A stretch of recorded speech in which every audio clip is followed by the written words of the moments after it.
inicio, ¿bien? Bienvenidos. En nombre de la empresa Smart SSO, pues estamos contentos de contar con su participación la noche de hoy, en la cual vamos a tener un conversatorio sobre el tema de calidad de aire en espacios de trabajo. En esta oportunidad, pues estamos muy agradecidos porque tenemos a una persona súper competente al frente de este conversatorio, ¿bien?, que es el profesor Vladimir Ramírez Díaz. Vladimir es un profesional experto en el área, ¿no? Químico, especialista en higiene, seguridad industrial y gestión ambiental, es magíster en sistemas integrados de gestión y tiene más de 10 años de experiencia docente a nivel universitario. Y en cuanto a evaluaciones, valoraciones de higiene, de riesgos como tal, tiene 11 años de experiencia, en las cuales ha intervenido y ha realizado valoraciones de peligros químicos, biológicos y físicos en el ambiente laboral y en la capacitación de temas de higiene y seguridad industrial.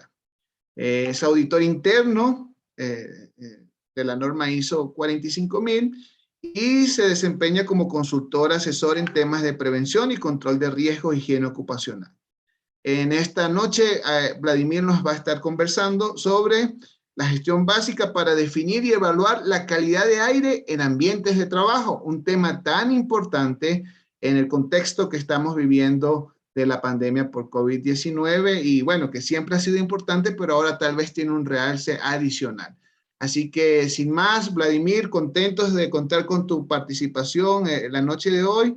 Te damos la bienvenida, sabemos que haces un esfuerzo, que abres un espacio en tu agenda bien ocupada para compartir desde Colombia con nosotros esta experiencia de aprendizaje. Bienvenido, Vladimir. Gracias, Robert. Pues primero agradecerte, ¿no? A vos, a la empresa Smart de Ecuador, y pues brindar esta oportunidad de compartir pues con los profesionales y las profesionales el tema de ventilación. Sí, como tú dices, pues los saludo desde Cali, Colombia. Cali es la tercera ciudad más importante de Colombia, después de Bogotá y Medellín.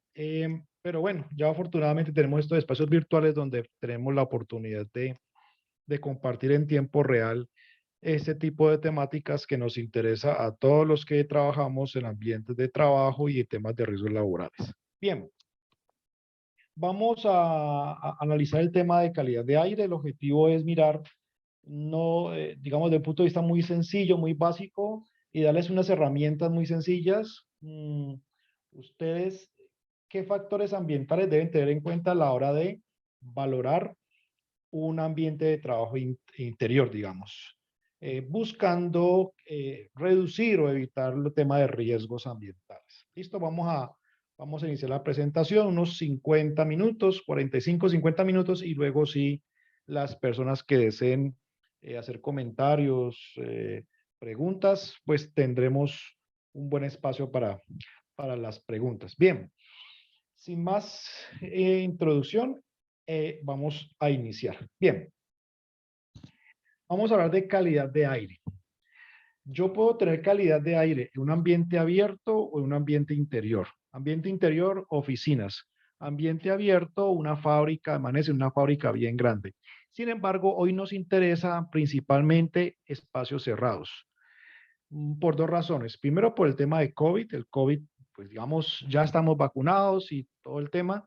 Sin embargo, el COVID sigue presente. Hoy en día mucha gente está trabajando desde sus casas, también por temas de reducción de riesgos. Y también porque casi nunca le prestamos atención al tema de calidad de aire en oficinas. Suponemos que las oficinas están muy bien porque no vemos gente enferma. Sin embargo, hay que tener en cuenta unos parámetros importantes. Por lo tanto, nuestro principal objetivo es calidad de aire en espacios interiores, llámese oficina, escuelas, universidades. Una buena calidad de aire interior es un sinónimo o debería ser sinónimo de calidad de salud en los trabajadores. Algunos estudios indican que las personas pasan un 90% de su tiempo en interiores. Si ustedes piensan su día a día, pues se van a dar cuenta que muchos de ustedes están 8 o 9 horas en una oficina. y de ahí salen a descansar y se van para su casa, donde también está en un espacio interior. E incluso en algunos estudios han encontrado contaminantes, niveles de contaminantes mucho más altos en espacios interiores que en espacios al aire libre. No todos los seres humanos somos igual de susceptibles a los contaminantes ambientales. Normalmente cuando vamos envejeciendo nos volvemos más sensibles, más susceptibles a la contaminación ambiental, a la luz, al ruido, a los microorganismos, etcétera, etcétera. Por lo menos aquí en Colombia, las mujeres deben trabajar hasta los 58 años por ley. Los hombres deben trabajar hasta los 62 años. No es la misma sensibilidad de una persona como yo que está llegando a los 40 a una persona de 25 años o un hombre que esté a los 60 años de edad todavía trabajando. Hay gente que es muy sensible y nunca tenemos en cuenta la relación de riesgos, ese condicionante de edad. Simplemente se levanta una matriz de peligros, que aquí la llamamos en Colombia matriz de identificación de peligros y valoración de riesgos, y aplicamos esa matriz, bien o mal o como sea, pero se aplica. Pero no tenemos en cuenta gente sensible a condiciones ambientales. Los últimos estudios, digamos, de los últimos años, han buscado desidentificar contaminantes en ambientes de trabajo. Contaminantes que casi siempre omitimos en la valoración de riesgos. Y siempre hemos, digamos, pensado que en ambientes interiores o ambientes de oficina no hay contaminantes, pero la verdad es que eso no siempre es cierto. En algunas empresas encontramos olores de los baños, en otras encontramos olores de las alcantarillas, de las aguas residuales, olores de humedades en las paredes y en los techos. Es decir, debemos ya comenzar a fortalecer la identificación de condiciones ambientales a nivel interior. ¿Qué contaminantes podemos encontrar en los ambientes de trabajo cerrados o interiores? Repito, vamos a enfocarnos principalmente ambientes interiores, oficinas, salones de clase, cualquier sitio que sea cerrado. Bueno, encontramos contaminantes inorgánicos como el monóxido de carbono, que ahorita vamos a hablar en detalle del monóxido de carbono, que es un gas. Dióxido de carbono, no confundir el monóxido con el dióxido de carbono. Cuando tomamos gaseosas, estamos tomando dióxido de carbono, pues con la gaseosa. También tenemos sustancias orgánicas, como son los volátiles. Todo lo que usted siente olor, el tiner, el barzol, la gasolina, son orgánicos volátiles. Tenemos también presencia de sustancias biológicas. Vamos a ver cómo, de una forma muy resumida, cómo se miden los contaminantes biológicos. Hay personas que no saben que uno puede medir los contaminantes biológicos en una oficina, por ejemplo. También tenemos mezcla de productos químicos como desinfectantes, cloro, hipoclorito, el humo. Afortunadamente ya hoy en día no se presenta humo de tabaco porque por lo menos en Colombia y en muchos países está prohibido fumar en las empresas. Y también tenemos alérgenos, sobre todo aquellas empresas que tienen todavía tapetes o alfombras. Allí hay presencia de alérgenos o ácaros o hongos, pelos de mascota. Por ejemplo, algunos dueños de empresas les gusta tener sus perros en la misma empresa y eso, digamos, desde el punto de vista microbiológico, pues no es lo más aconsejable del mundo. Bien, algunos síntomas relacionados a la calidad de aire interior. Algunas personas desarrollan síntomas a nivel respiratorio, otras personas desarrollan síntomas a nivel pulmonar. Hay personas que son muy sensibles. Hay unas personas que tienen una hipersensibilidad a los productos químicos. Entonces, ¿uno cómo se da cuenta? Muy sencillo. Comienzan a pintar una pared y una persona que esté a unos 3 o 4 metros automáticamente comienza a sentir una reacción, digamos, de su sistema defensivo. Entonces, eso significa que esa persona es alérgica o cuando aplican un producto químico tiene demasiada alergia. Y realmente uno no se da cuenta que es alérgico hasta que se ve expuesto al contaminante ambiental. Entonces, digamos que los síntomas pueden ser respiratorios, pueden ser síntomas relacionados a irritación y también pueden haber otro tipo de síntomas como rinitis o dermatitis, que es una enfermedad que afecta la piel. Hay un tema que casi nadie toca y que es muy desconocido en el mundo de la salud laboral, que es el síndrome del edificio enfermo. Que el síndrome del edificio enfermo, pues básicamente es un término asociado a aquellos espacios de trabajo cerrados, en donde las personas o algunas personas, no todos, comienzan a sentir unas manifestaciones en su salud, unos efectos agudos, pero cuando uno investiga cuál es el condicionante ambiental, uno realmente no encuentra rápidamente la respuesta. El síndrome del edificio enfermo sobre todo se da en aquellos ambientes donde hay mucha humedad, donde hay olores molestos, donde hay mucho animal, donde la gente manifiesta molestia ya sea por el ruido, por la iluminación, por los olores. Entonces se dice que, o por lo menos la teoría dice que cuando más del 20% de la población trabajadora se queja por la calidad del aire, seguramente hay síndrome del edificio enfermo. Básicamente el enfermo no son las personas, sino que es el edificio, el entorno que tiene problemas muy graves ambientales y eso repercute obviamente en nosotros como ocupantes de esos espacios de trabajo. Hay unas metodologías ya establecidas mm, para que yo defina si mi empresa es un edificio enfermo o no. Aquí les dejo, porque no voy a entrar muy en detalle en esa metodología, pero sí les dejo a los que estén interesados. Estas dos referencias bibliográficas las pueden bajar de internet, que es del gobierno español. La NTP 289 y la NTP 290 de España les permiten a ustedes conocer más en detalle lo que es el síndrome del edificio enfermo y cómo, qué cuestionario aplicarle a los trabajadores para usted darse cuenta si se trata del edificio enfermo, la empresa que usted está asesorando o en la cual usted trabaja. Hay que aplicar un cuestionario a todas las personas y según las respuestas de esas personas, uno se va a dar cuenta si el edificio está enfermo o no. Repito, es la evaluación de las condiciones ambientales del edificio, no de las personas. Ahí les dejo pues esas dos NTP si están interesados. Bien, sigamos con las fuentes de contaminación. Tenemos fuentes de contaminación exteriores e interiores.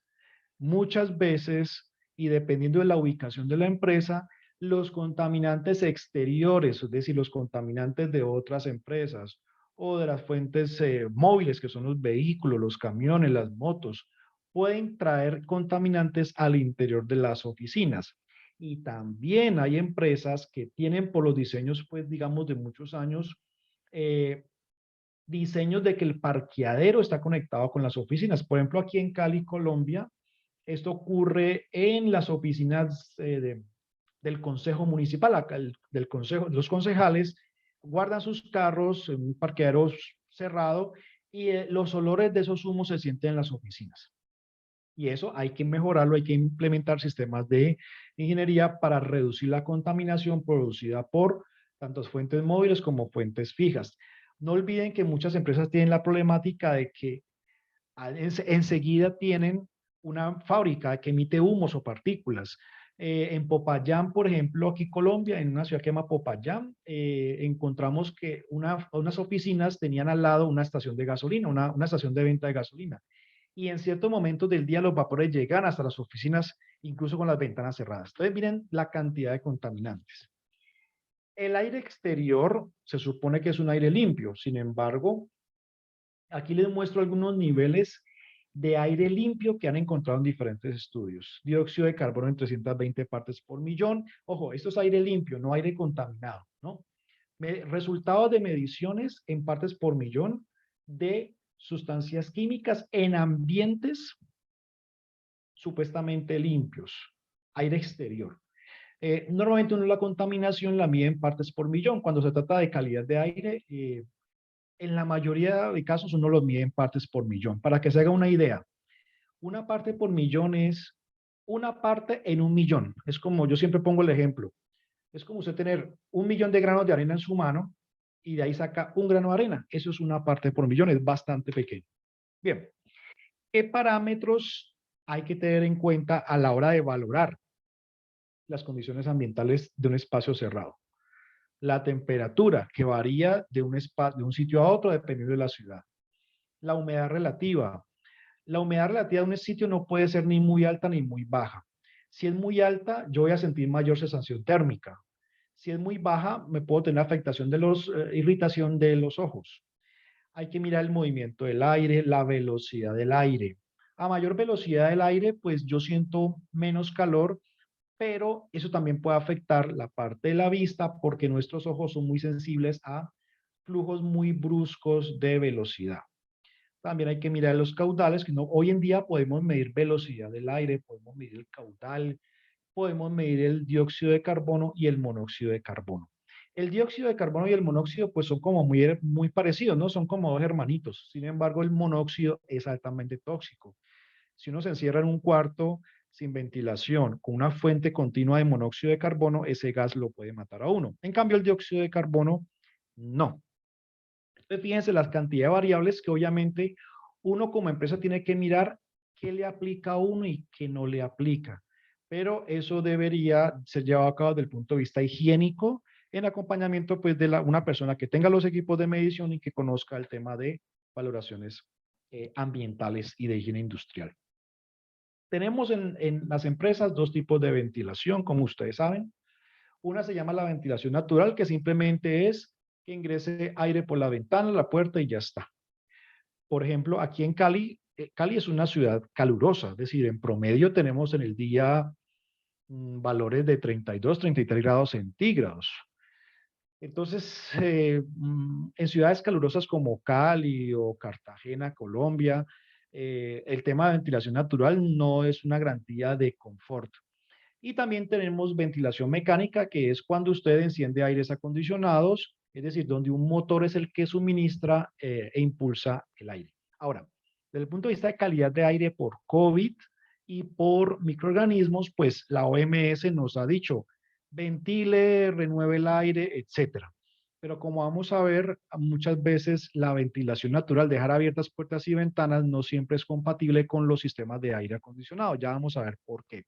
Pero definitivamente si tenemos opción de tener ventilación natural, es muy buena, sobre todo porque reduce el riesgo biológico, porque si alguien tiene un virus, no solamente COVID, sino gripe, por ejemplo, gripe común, pues con la ventilación natural se reduce mucho el riesgo de transmisión. Bueno, estos son ductos de un sistema de ventilación mecánica. Los sistemas de ventilación mecánica pues tienen unos ductos que transportan el aire, unos motores, unas rejillas y a veces tienen unos filtros. Pero ¿qué pasa? Cuando nunca le hacemos mantenimiento a los ductos ni limpieza, pues fíjense lo que ocurre. Entonces, una recomendación es que cuando las oficinas tengan ductos, a esos ductos hay que hacerles limpieza, hay que hacerles mantenimiento, porque todo ese polvo acumulado, hay también acumulación de microorganismos, ácaros, hongos, virus, y esos virus se van a transportar todo el año a través de esos ductos contaminando a los colaboradores. ¿A qué se debe que hay una ventilación inadecuada en los sitios de trabajo cerrados? Pueden ser varias opciones, ¿no? Una opción es que el suministro de aire sea insuficiente, entonces no llegue suficiente cantidad de aire a los puestos de trabajo o que todo el aire se esté recirculando. ¿Cuál es el problema de la recirculación de aire? Es muy sencillo. Imagínense una oficina con 20 personas, aire acondicionado, puertas, ventanas cerradas todo el turno y alguien tiene gripe o COVID. Pues como hay recirculación de aire, no hay renovación. Entonces, si a mí me da COVID, pues le voy a pegar el COVID a otros dos compañeros y así sucesivamente. Todo el año vamos a estar recirculando virus en la oficina. Otra segunda opción es que hay una mala distribución del aire. Eh, entonces, hay gente que le llega mucho aire y hay gente que no le llega aire. Entonces, va a haber gente que siente calor y hay gente que va a estar confortable en temas de temperatura. Otro problema que se puede presentar es la filtración o que no se hace filtración del aire o que se hace de forma inadecuada. ¿Por qué tengo que filtrar el aire? Pues básicamente si yo capto aire del exterior y el exterior, por ejemplo, es una ciudad grande o estoy en pleno centro de la capital de Ecuador o de Colombia, donde hay partículas, yo no debería ingresar ese aire tal cual a las oficinas. Yo tengo que filtrarlo para retirar esas partículas que emiten los vehículos y que entre aire limpio. Si yo no filtro ese aire, pues la gente va a recibir la contaminación exterior. Y el otro factor es, con problemas de ventilación, es que la temperatura del aire y la humedad no sean las adecuadas. Por ejemplo, aquí en Cali, tipo 2 de la tarde, la temperatura ambiental puede ser de 30 grados tranquilamente, 32 grados. Pero cuando usted ingresa a cualquier oficina con aire acondicionado, pues La sensación térmica es de 23, 24 grados, que es muy confortable. Pero también la humedad influye. Aquí en Cali, Colombia, por ejemplo, la humedad es del 60%, pero eso varía mucho de ciudad a ciudad. Cuando estamos muy cerca por ejemplo, el Pacífico, al Océano Pacífico, esas ciudades tienen unas humedades muy altas, por el 80, 85%. Entonces, la calidad de aire interior, pues básicamente evalúa la contaminación. Desde el punto de vista de contaminación química, lo que uno siempre tiene que vigilar son el PM10, que son las partículas, el material particulado 10. El 10 tiene que ver con el tamaño de partícula. El SO2, que es el dióxido de azufre, el NO2, que es el dióxido de nitrógeno, el O3, que es el ozono, no confundir con O2, que es oxígeno, y el CO, que es el monóxido de carbono. Estos son digamos, los contaminantes más relevantes desde el punto de vista químico y desde el punto de vista de calidad de aire. Si yo tengo controlados estos parámetros, estos 5 o 6 parámetros, yo puedo decir que desde el punto de vista químico ya tengo controlada la calidad de aire, pero solamente desde el punto de vista químico, ¿no? No hemos hablado del tema microbiológico. Entonces, eh, siempre estamos en la búsqueda de garantizar que los colaboradores tengan una adecuada calidad de aire.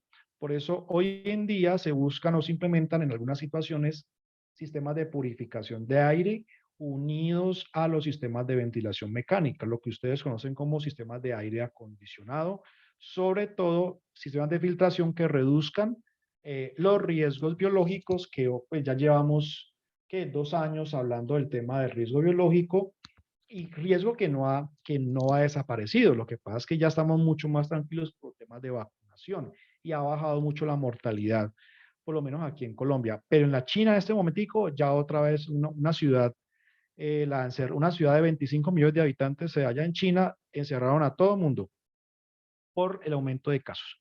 Entonces, el tema de calidad de aire no solamente está enfocado al tema químico, sino al tema de riesgos de tipo biológico. Por lo tanto, una de las recomendaciones que se ha dado desde el punto de vista de la OMS es reducir la cantidad de ocupantes de las oficinas. Otra sugerencia que se ha dado, pues, por diferentes expertos es comenzar a diseñar edificios inteligentes. Edificios inteligentes que ahorren agua, que ahorren energía, que ahorren luz, que conserven parámetros ambientales más amigables con los trabajadores y el medio ambiente, etcétera. Desde el punto de vista de ingeniería y también asociado al tema de calidad de aire, pues básicamente lo que buscamos con los sistemas de ventilación es reducir la contaminación química, reducir el riesgo biológico o atrapar los contaminantes biológicos a través de filtros. Hoy en día, para reducir el riesgo biológico, pues lo que se busca es que el aire no se recircule.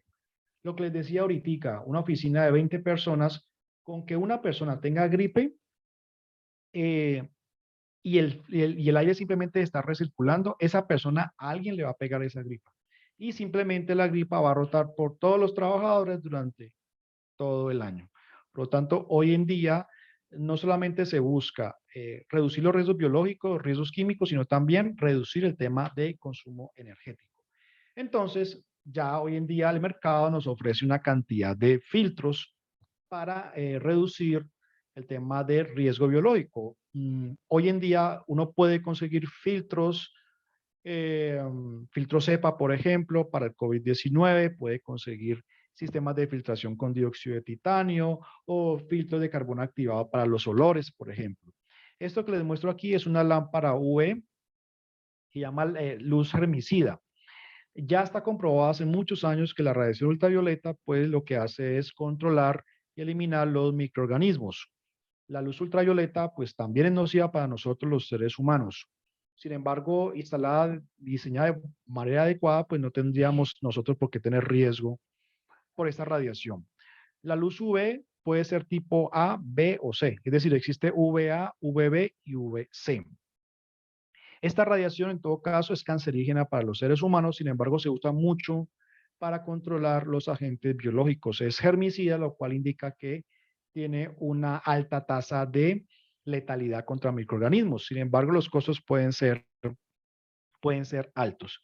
Sin embargo, es una alternativa de desinfección. Otras técnicas, digamos, aparte de los filtros EPA, filtros de carbono activado, lámparas UV, también están las que llaman las medidas no farmacéuticas, es decir, los controles de ingeniería, que básicamente son técnicas que buscan reducir el riesgo de infección en espacios cerrados, en espacios confinados. Debido a que el confinamiento que nos obligó por esta pandemia, básicamente afectó mucho el tema laboral y mucho el tema de las empresas y la productividad. Sin embargo, el confinamiento pues no será de toda la vida, no puede ser toda la vida y hay que buscar volver a adaptar los espacios de trabajo a las condiciones actuales. Aunque muchas empresas ya definieron pues tener trabajo en casa o trabajo remoto. Hay dos tipos de contaminantes, que es el PM2.5 y los óxidos de nitrógeno, que también pueden ser parámetros para evaluar la calidad del aire. Cuando uno mide esos parámetros, adicionalmente al del el dióxido de carbono, uno puede darse cuenta si el sitio de trabajo, la oficina, tiene una adecuada recirculación de aire. Ya vamos a ver cómo se mide el dióxido de carbono. Bueno, aquí está el sistema respiratorio. Ya les he mencionado dos tipos de material particulado. PM10, que se usa mucho en la parte de gestión ambiental. Las autoridades ambientales miden mucho PM10 en las ciudades. Y el PM2.5. Obviamente, PM2.5 hablamos de partículas mucho más pequeñas. Bien, aquí está el sistema respiratorio humano, donde vemos pues, los dos pulmones, los bronquios, los bronquiolos y los alvéolos pulmonares. Los alvéolos son bien importantes porque en los alvéolos se da el intercambio gaseoso. Entonces, mire que según el sitio del sistema respiratorio, vamos a ver cuál es el tamaño de los contaminadores del aire, hasta dónde pueden llegar. Ya se sabe que solamente partículas menores a 5 micras llegan a los pulmones. Partículas de más de 10 micras, más de 5 micras, perdón, van a llegar solamente a la zona de nasofaringe y a la zona de la tráquea. Bueno, un comparativo entre un grano de arena, el cabello humano y las partículas. Por lo tanto, cuando usted hable de PM2.5, está hablando de partículas mucho más pequeñas que el PM10, que son partículas mucho más grandes. Digamos, para que tenga una idea, las personas que trabajan en contaminación ambiental en las ciudades, por fuentes fijas o fuentes móviles, fuentes fijas, la industria, fuentes móviles, los vehículos, por ejemplo, los que hacen ese tipo de estudios les interesa mucho el PM10 y hay unos límites de exposición a la población en las ciudades. Pero a nivel de riesgos laborales nos interesa más es el PM5 y el PM2.5. Es decir, nos interesa partículas que sean mucho más pequeñas. Y más aún, hoy en día está muy de moda, ya son las nanopartículas, pero eso es un riesgo diferente, nanopartículas que son mucho más pequeñas que estas que estamos viendo en pantalla. Bien, el distanciamiento, pues básicamente ha sido una de las medidas que actualmente tenemos implementado, que es una medida no farmacéutica, pues porque no es equivalente a un sistema de vacunación, por ejemplo. Entonces, el distanciamiento, pues, se implementó como medida urgente dentro de los protocolos de bioseguridad. Sin embargo, hoy en día la verdad es que ese distanciamiento a veces se cumple y a veces no se cumple. La mayoría de personas ya no cumplen el distanciamiento en las oficinas y en los sitios públicos. Eh, por lo tanto, uno sabe que ese distanciamiento no va a durar toda la vida, le toca implementar controles de ingeniería que garanticen o reduzcan mucho el riesgo biológico y el riesgo por contaminación.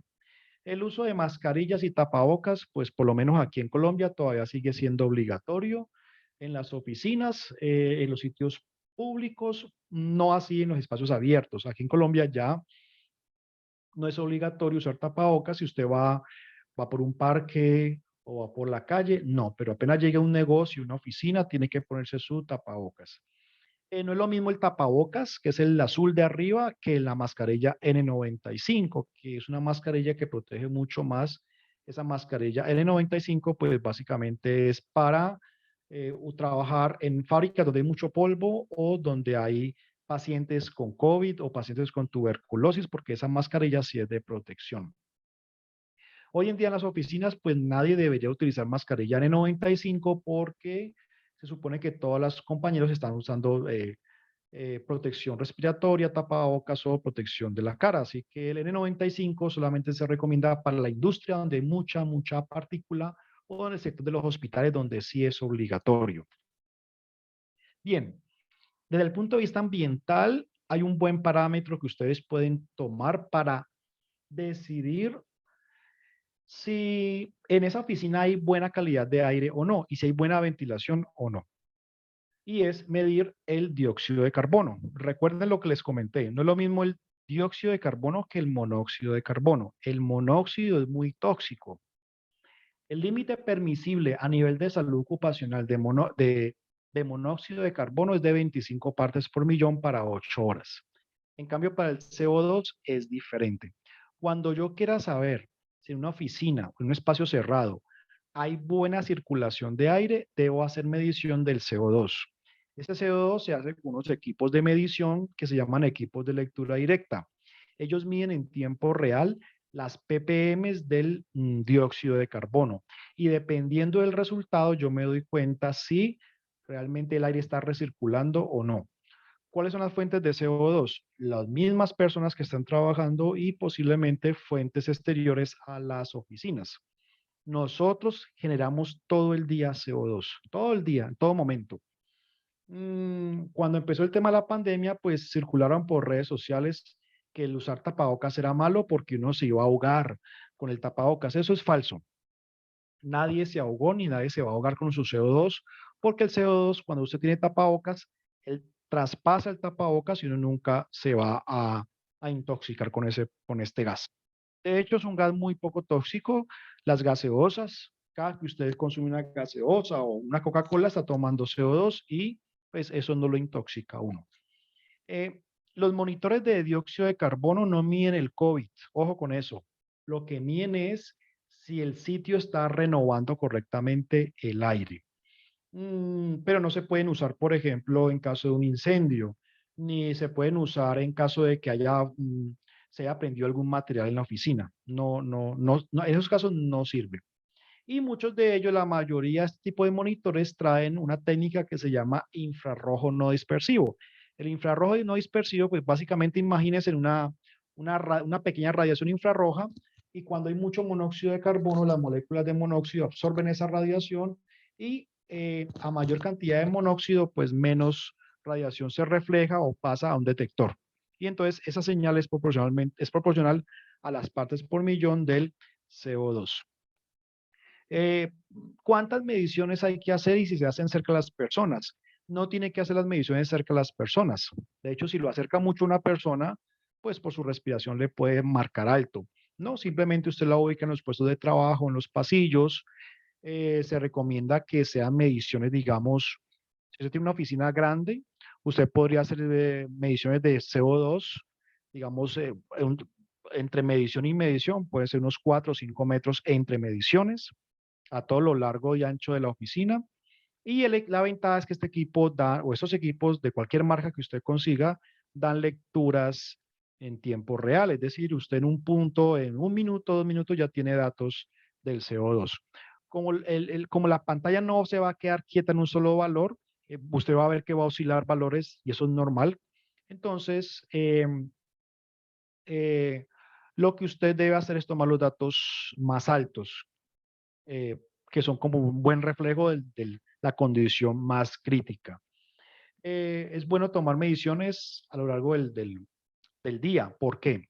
Porque si las personas entran a las 8 de la mañana y se toman mediciones a las 9, no le va a dar lo mismo que tomar muestras a mediodía o tomar muestras en la tarde. Entonces, la recomendación es, por ejemplo, tomar muestras en la tarde o tomar muestras en el momento donde más hay ocupantes. Hay dos tipos de oficinas sin visitantes y oficinas con visitantes. Si es una oficina sin visitantes que nadie puede ingresar de afuera, sino que solamente están los colaboradores, pues no es tan crítica el momento, pero sí mejor que sea a mediodía o después de mediodía. Si es una oficina que recibe visitantes externos y que aumenta la población por los visitantes, es mejor hacerla en una hora pico de visitantes más los ocupantes habituales. Pero sí es mejor tomar muestras a mediodía o después de mediodía donde hay ya más cantidad de personas. Entonces, hoy en día lo que se recomienda es que no haya más de 800 ppm, 800 partes por millón. Si usted hace una medición en oficina, en un espacio cerrado, y le arroja más de 800 partes por millón de dióxido de carbono, pues la cosa hay que prestar atención. ¿Qué significa? Que no hay correcta ventilación, que el aire está fluyendo muy poco y que en caso de que alguien tenga COVID, muy probablemente va a haber un contagio importante. ¿Listo? Entonces, estos equipos se llaman de lectura directa. Yo puedo utilizarlos para medir monóxido de carbono, dióxido de nitrógeno, dióxido de azufre, el ozono, que es un gas muy irritante y tóxico, los orgánicos volátiles y material particulado. No sirve para formol ni sirve para plaguicidas. Bueno, aquí vemos unos valores de referencia a la OMS, valores que recomienda la OMS para reducir riesgos a la salud. Entonces tenemos unos valores, ya sea en microgramos por metro cúbico o, o en ppm. Entonces ahí tenemos valores de referencia. Como ven, ya tenemos valores de referencia a nivel internacional donde uno puede, digamos, comparar los resultados obtenidos, a no ser que el gobierno ecuatoriano o colombiano tenga unos valores de referencia. Eso sería otro tema, ¿no? Pero esos son como para valores internos. Estos valores son los recomendados por la OSHA de Estados Unidos y también están en la norma técnica española 243. Entonces vemos unos valores de referencia para volátiles como el tolueno, el benceno, y también tenemos para amoníaco, que es uno inorgánico, y el tetacloruro de carbono, que es un producto muy tóxico. Entonces ya tenemos, digamos, diferentes guías que nos permiten orientarnos en caso de que el gobierno ecuatoriano no tenga normativa específica para contaminantes de ambientes cerrados, ¿no? Este esquema muestra lo que uno debería encontrar, o sea, lo que uno debería diseñar. Es decir, si hay alguien contagiado con gripa o con COVID o con lo que sea que tenga un virus o una bacteria, pues se supone que en espacios cerrados debe haber unos sistemas de captación de aire que filtren el aire y que lo eliminen. Pero si esa persona que está ahí de rojo, que es el contaminado, tiene un virus y solamente se da recirculación, pues básicamente ahí el resto de personas tarde que temprano se van a contaminar. Este cuadro resume Esta imagen resume los controles para reducir el riesgo biológico y mejorar la calidad de aire. Entonces tenemos recirculación de aire, pero aire purificado. Yo puedo recircular aire, pero tendría que en esa recirculación implementar filtros o radiación ultravioleta para que cuando el aire recircule, pues ya no recircule con virus. Otro control es la ventilación natural, es decir, puertas abiertas y ventanas abiertas. Otro control posible puede ser instalar plantas de verdad, ¿no? No plantas artificiales en los espacios cerrados, monitorear el nivel de dióxido de carbono, usar tapabocas y en casos más extremos utilizar purificadores de aire, pero esto dependerá de los resultados del monitoreo eh, ambiental. ¿Por qué tener plantas en los ambientes de trabajo puede ser beneficioso? Por una reacción química muy sencilla. Todas las plantas capturan el dióxido de carbono y lo convierten en glucosa y oxígeno. Entonces, como las plantas necesitan el CO2 para su energía, pues el monóxido de carbono podría ser capturado por plantas y eso nos ayudaría mucho a la calidad de aire. ¿Qué pasa con los aires acondicionados? Los aires acondicionados no están diseñados para hacerlos funcionar con las ventanas abiertas. El aire acondicionado funciona mejor en espacios cerrados. Entonces, lo que hoy en día muchas empresas están haciendo es prender los aires por el calor. Por lo menos aquí en Cali hace mucho calor en el día. Entonces se prende el aire acondicionado, pero las personas abren las ventanas. Con eso logro renovación de aire y con eso logro pues tener buena temperatura por el aire acondicionado. ¿Cuál es el problema? Que el aire acondicionado tiene unos sensores y los sensores comienzan a detectar que la humedad relativa no baja, porque él necesita una baja humedad para poder enfriar fácilmente. Entonces, como las ventanas están abiertas, él digamos, se descontrola un poquito porque él no entiende por qué está capturando humedad, pero no baja. En resumen, los aires acondicionados, y yo sin ser un experto en estos equipos, pueden sufrir una, digamos, una menor vida útil, digo yo, si los seguimos trabajando con las ventanas abiertas. Entonces, eso es un inconveniente. Recomendación, eso sí, cada 3 o cada 4 meses debemos programar mantenimiento preventivo y limpieza a los aires acondicionados.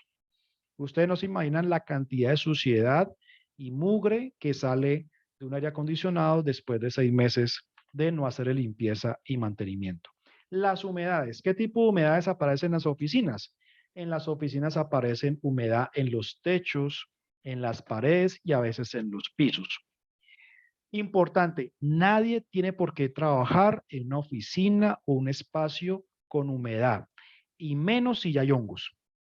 Y los hongos uno se da cuenta muy fácilmente donde hay un hongo por los colores.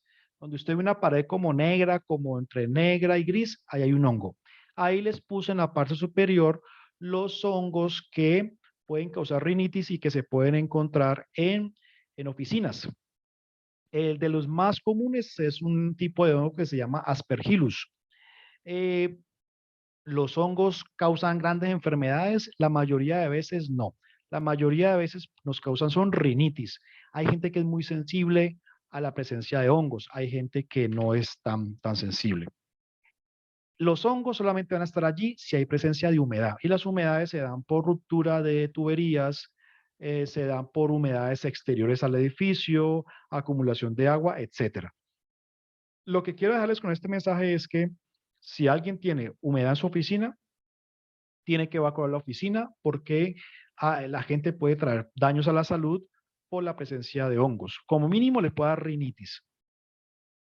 Hay una enfermedad que se llama alveolitis alérgica y es una enfermedad producida por antígenos en el ambiente de trabajo. Hay diferentes tipos de microorganismos que pueden causar alveolitis. Alveolitis viene de los alvéolos pulmonares que ya les mencionaba. Sobre todo cuando tenemos cerca presencia de aves o palomas, ellas desprenden unos antígenos que nos pueden causar alveolitis alérgica. Ahí les muestro, pues, en la parte derecha de la pantalla les muestro algunos microorganismos que pueden causar y las fuentes de microorganismos que pueden causar alveolitis alérgica. Que obviamente cuando yo ceso la exposición ya se mejora mucho los síntomas. Es decir, la persona mejora mucho. Si no trabaja sábado y domingo, el domingo está muy bien. Pero cuando vuelve al trabajo el lunes, vuelve esa rinitis, esa alergia que parece que tuviera mocos en la nariz o gripa, pero no es gripa. Puede ser alveolitis alérgica. Y cada persona reacciona de forma diferente a este tipo de microorganismos. ¿Los microorganismos se pueden medir? Sí se pueden medir. Uno puede tomar muestras ambientales para determinar el tipo de microorganismo y la cantidad y la carga bacteriana o de hongos o de mesófilos que pueden haber en las empresas. Hoy en día venden diferentes muestreadores que utilizan cajas de Petri. Una caja de Petri es una cajita plástica donde el laboratorio de microbiología lo que hace es que prepara un medio de cultivo que es el alimento, y uno con un equipo de muestreo hace que las bacterias y los hongos se depositen allí en ese medio de cultivo. Uno envía esta caja de Petri a un laboratorio de microbiología y ellos en 2 días tienen los resultados y le dicen a uno si hay bacterias, si hay hongos o no. Es decir, lo que quiero que sepan es que los microorganismos sí se pueden medir, sí se pueden cuantificar, y casi todos los países ya hay laboratorios donde a uno le prestan las cajas de Petri. El equipo de muestreo, que es el de la izquierda, sí lo suministra, es un higienista o una empresa que haga mediciones ambientales. El laboratorio de microbiología te brinda el servicio de las cajas de Petri con el alimento de las bacterias y la lectura de dichas muestras. Eh, Muchos países no tienen un valor permisible para microorganismos, ¿no? Se supone que en las oficinas tiene que haber 0, pero es difícil obtener 0 microorganismos en un ambiente de trabajo. Ni siquiera en la casa nuestra vamos a tener 0 microorganismos. Pero bueno, aquí les dejo unos valores de referencia eh, según la cual pues uno podría definir la calidad de aire interior por bacterias o por hongos, dependiendo de la contaminación. Las bacterias y los hongos se miden por UFC, unidades formadoras de colonias por metro de aire o por litro de aire. ¿Listo? También podemos hacer muestreo con hisopado. El mismo hisopado con el que nos toman las pruebas de COVID, pero en lugar de sobarnos la nariz, podemos sobar superficies potencialmente contaminadas. Compramos un kit donde viene pues un producto químico, un algodón especial, sobamos la superficie, depositamos el algodón en ese kit, lo cerramos y lo mandamos a un laboratorio. Y el laboratorio de microbiología nos puede indicar o nos va a indicar cuál es el tipo de microorganismo depositado en una rejilla del aire acondicionado, en el sistema de aire, en los ductos de ventilación, en la pared que está con la humedad, bueno, etcétera. Son dos tipos de muestreo que podemos hacer. El primero que les mostré era para el aire, es decir, capturar partículas o microorganismos en aire. Y este tipo de muestreo ya es pero para superficies. Y bueno, es una técnica muy sencilla de aplicar para determinar los microorganismos. Finalmente les dejo, y ya con esto termino, les dejo esta norma ISO para los que estén interesados en ahondar en el tema. Esta norma le permite a usted hacer diagnósticos de calidad de aire interior. Es decir, con esta norma usted puede definir a través de un procedimiento organizado y estructurado, definir si hay buena calidad o no en los ambientes de trabajo. No es una norma nueva del 2008, pero es bastante buena desde el punto de vista teórico y le brinda a usted un diagnóstico muy interesante. Bueno, por parte mía eso es todo. Muchas gracias a todos y a todas. Y si les parece, vamos con las preguntas. ¿Listo? Perfecto, profe. Muchísimas gracias por su presentación.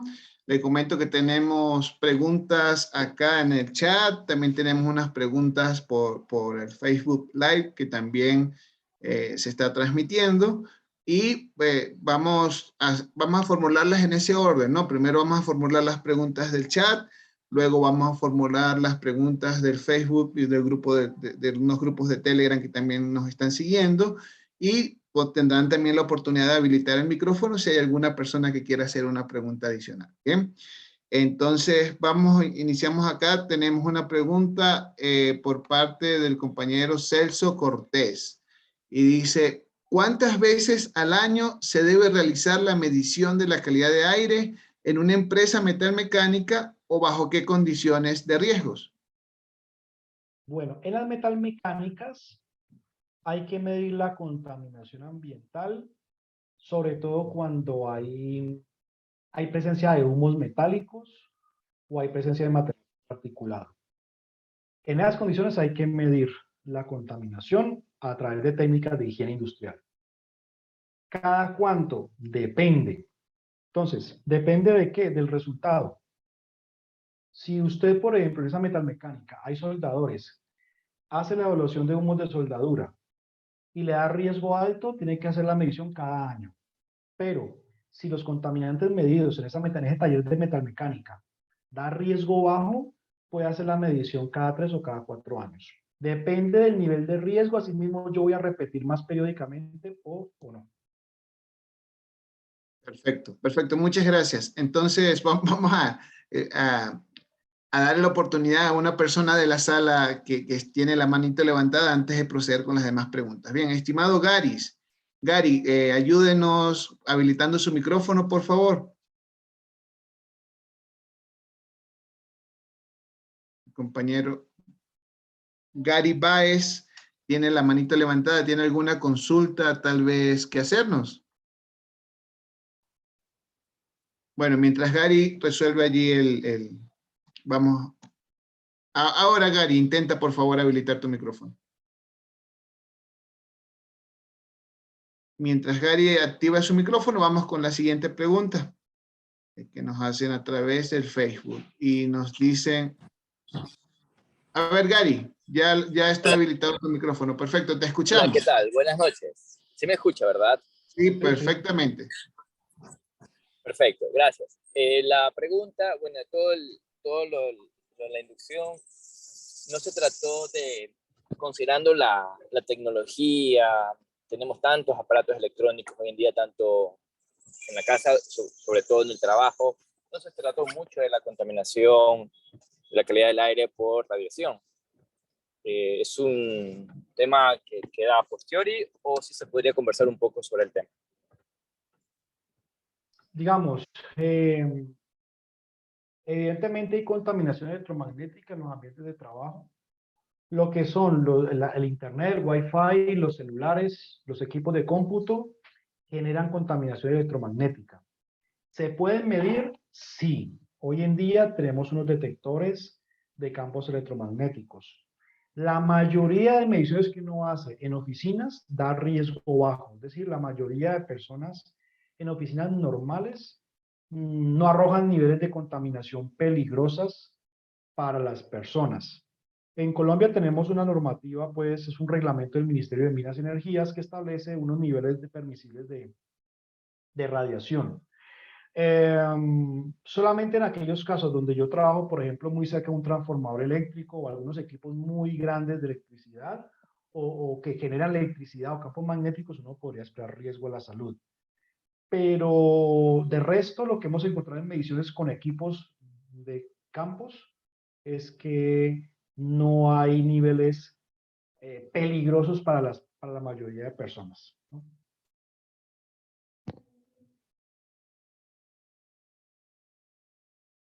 Perfecto, muchas gracias. Gracias, Gary, por tu pregunta. Ahora vamos a una pregunta de los demás espacios donde están participando. Bien, entonces la pregunta dice así, dice, ¿se puede medir calidad de aire interior en una fábrica teniendo en cuenta que en algunos casos los límites permisibles son mayores y se usa EPP? Sí, uno puede medir la calidad de aire. Lo que yo les expliqué hoy, que fue una cosa muy introductoria, sobre todo lo hacemos para oficinas, pero ya cuando hablamos de una fábrica, un taller, un proceso productivo donde hay mucha contaminación, donde hay riesgo a la salud de las personas por presencia de partículas, vapores de pintura, humos de soldadura, hay que hacer las mediciones y hay que comparar esos límites, esos resultados de ppm o de miligramos por metro cúbico contra los valores permisibles de la agencia ACGIH de los Estados Unidos. La recomendación, ¿cuál es? Si ustedes trabajan o asesoran una empresa donde hay contaminación por polvo de madera, humos de un montacarga, material particulado de cal, cualquier tipo de material particulado, humos de la soldadura, hay que hacer las mediciones de higiene industrial porque esa es la única manera de darme cuenta si hay un riesgo para los trabajadores. Independiente que la persona utilice mascarilla o no, independiente de eso hay que hacer las mediciones. Recuerden que una mascarilla no es el mejor control. El mejor control es un sistema de extracción o sustituir un contaminante. El mejor control no es una mascarilla o un respirador con filtros. Entonces, resumiendo la respuesta, sí se puede hacer medición de calidad de aire dependiendo del contaminante al que se vea expuesto los trabajadores. Perfecto. También tenemos una pregunta en el chat de Jorge Falcones y nos dice, en los lugares de escasa ventilación en ambiente de oficina, ¿cuál es la recomendación para poder hacer un estudio de calidad de aire? Pues básicamente lo que mencionamos hoy. Recomendaciones. Si usted sospecha que no hay buena calidad de aire, mida la humedad, la temperatura, el dióxido de carbono, la ventilación y el flujo de aire. Esas 5 variables, y si puede medir el PM2.5 y el PM5, mejor todavía. Con esas 6 variables que le acabo de mencionar, usted ya se da una idea del panorama global de esa oficina si está sospechando que no hay adecuada ventilación. Perfecto. Muy bien. Otra pregunta que tenemos por acá nos dice, ¿qué tan importante es tener un monitor de CO2 fijo en un área determinada? Bueno, depende. Digamos, la mayoría de empresas no necesitan un monitor fijo. Más bien, usted contrata los servicios de alguien que tenga el monitor. Pero si es una empresa donde, por ejemplo, tienen cilindros de CO2 y que hay riesgo de fuga, hay un riesgo de un accidente por fuga de ese gas de cilindros, sí deben tener un sensor fijo que monitoree las 24 horas. Solamente en ese caso.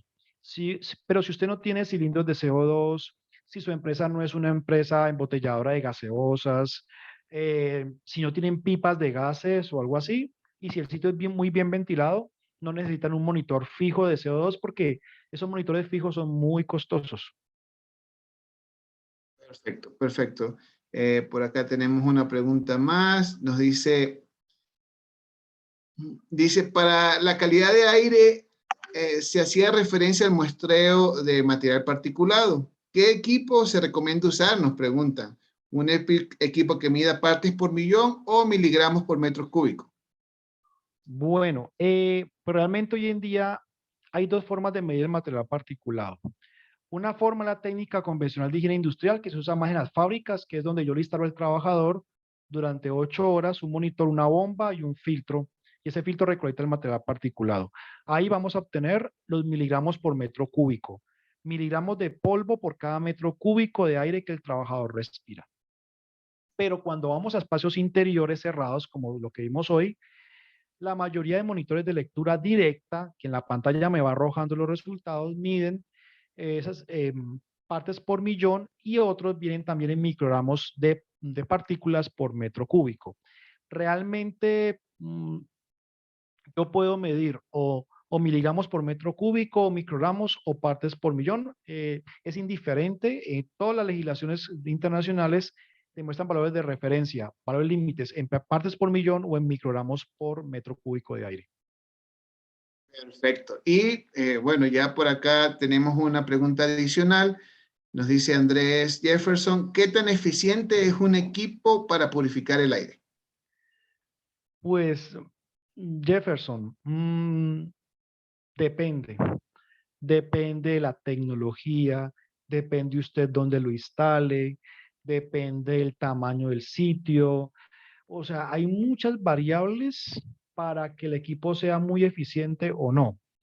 Usted puede comprar un equipo pues de $5,000, pero si la gente no lo sabe usar, no le hacen mantenimiento, lo ubicaron mal, lo instalaron mal, no le hacen limpieza, no le hacen mantenimiento preventivo, ese equipo no va a ser eficiente.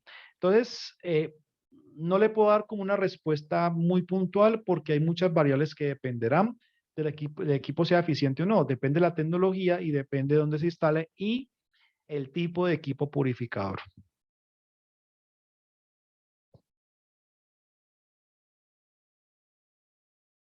Perfecto, tenemos una pregunta adicional por acá y nos dice, se mide tal vez, no sé, su óxido de azufre o ozono o sea, se pueden utilizar o evaluar la presencia de estos gases en calidad de aire interior.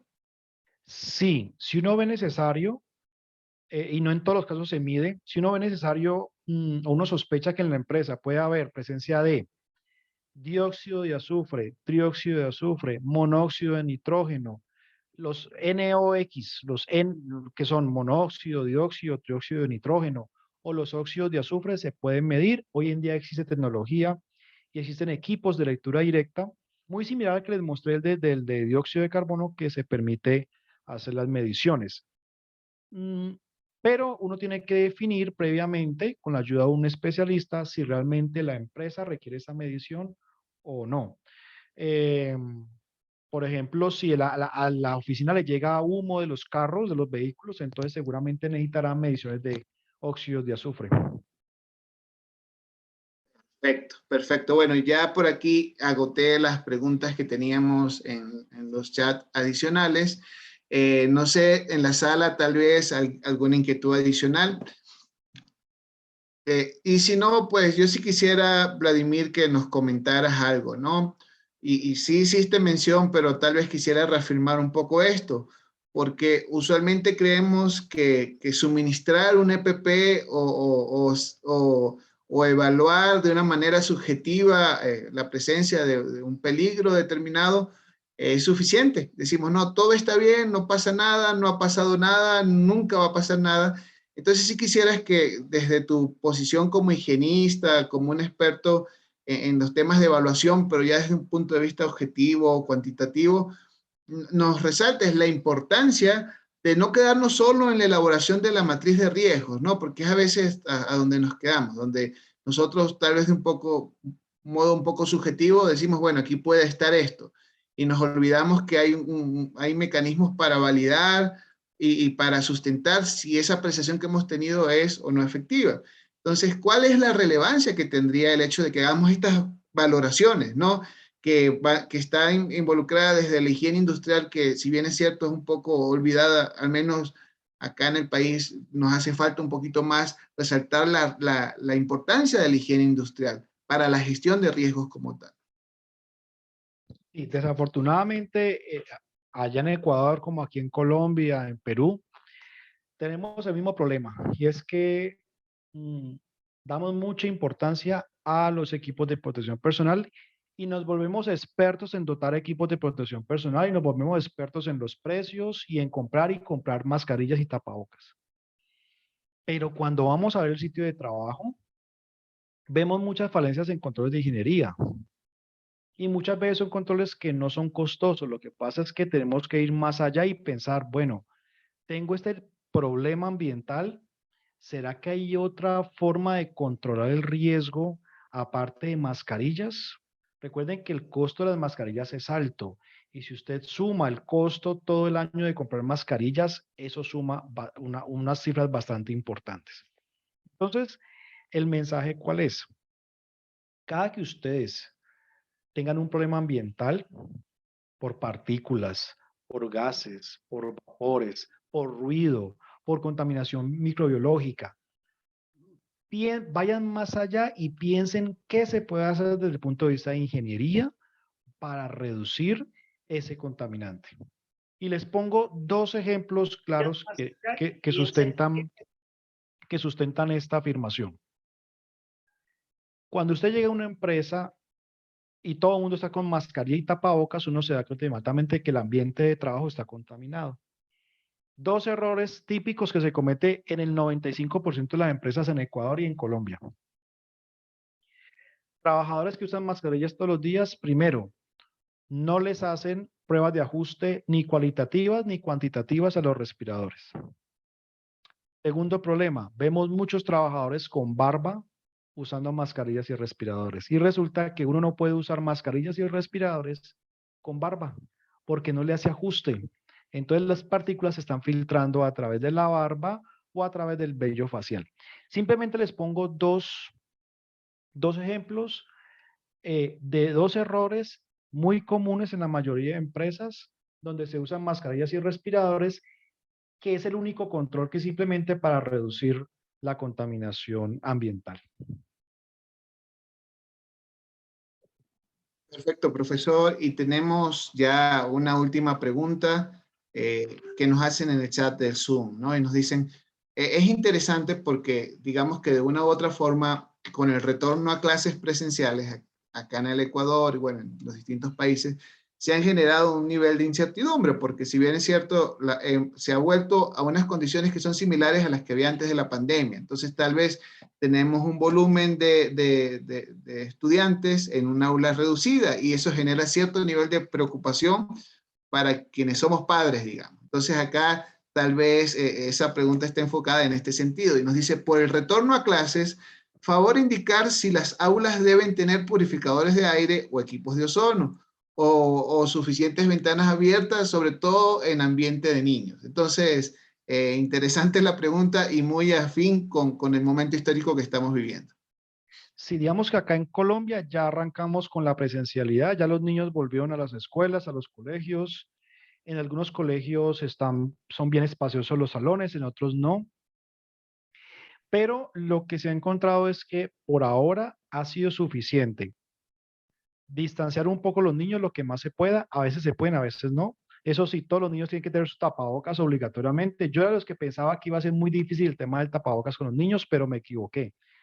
Cuando el colegio, los padres y los profesores les inculcan estos hábitos, los niños hacen caso. No hay ningún problema con el uso del tapabocas. Y obviamente mantener las ventanas y las puertas abiertas.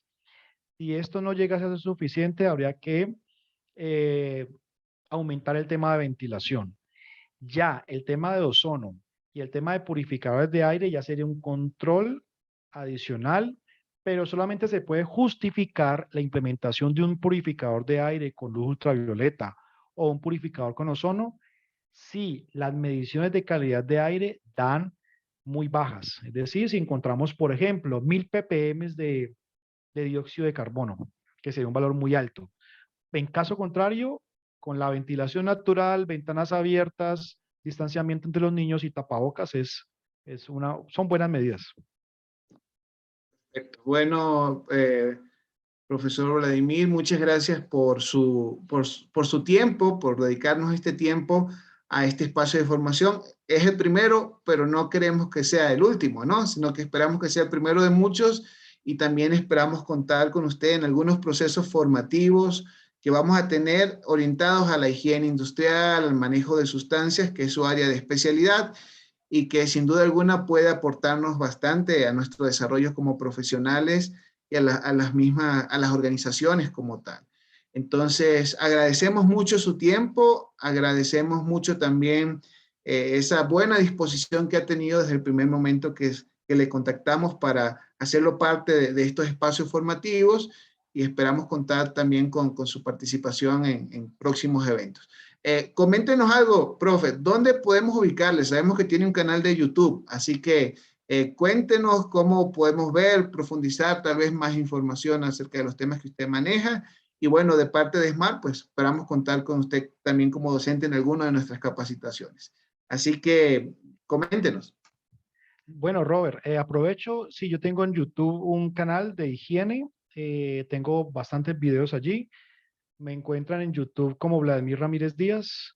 Ahí tengo videos de calidad de aire, el tema de método de Fanger, que es un tema de calidad también de temperatura. Bueno, tengo muchos temas de riesgo químico, de ruido, equipos de medición, de estrés térmico, etcétera. Digamos que son videos que yo empecé a subir, sobre todo pensando en los estudiantes. Y me ha servido también mucho como para compartir con la gente. Entonces, en mi canal pues también me pueden poner mensajes y allí también podemos entrar en contacto si tienen alguna inquietud, no hay ningún problema. Tengo como no me acuerdo cuántos videos, pero son más de 900 videos cortos y algunos largos, tengo clases completas grabadas allí de las universidades. Entonces, no, Robert, a vos y a Odemis, gracias por la oportunidad, es muy interesante y bueno, eh, esperamos pues que esta información que fue muy somera, fue muy rápida, no queríamos saturarlos con tanta información, simplemente como brindar la importancia de la higiene industrial a nivel de los ambientes de trabajo, porque siempre que la gente menciona el tema de higiene piensa que es solamente medir ruido en las máquinas o el calor, y no, hay otros componentes de higiene como el tema del COVID, riesgo biológico que se puede aplicar en las empresas. Robert, ¿no? Muchas gracias y feliz noche para todos y todas, ¿no? Muy amables. Muchas gracias, profesor. Seguimos en contacto. Gracias a todos quienes nos acompañaron la tarde de hoy. La próxima semana tendremos también un nuevo conversatorio. En esta ocasión nos acompañará un profesional desde Chile que nos va a ayudar, nos va a exponer cómo gestionar las conductas inseguras de una manera efectiva utilizando técnicas actuales de coaching, de PNL. Así que los esperamos también en ese conversatorio y muy pronto tendremos noticias de un evento que vamos a realizar con el profesor Vladimir, un evento formativo ya de mayor duración, ya con mayor interacción y que esperamos que muchos de ustedes también puedan sumarse. Muchas gracias por acompañarnos la noche de hoy. Seguimos en contacto y recuerden que la seguridad es vida, así que es algo que no podemos negociar. Una buena noche para todos. Feliz noche. Gracias.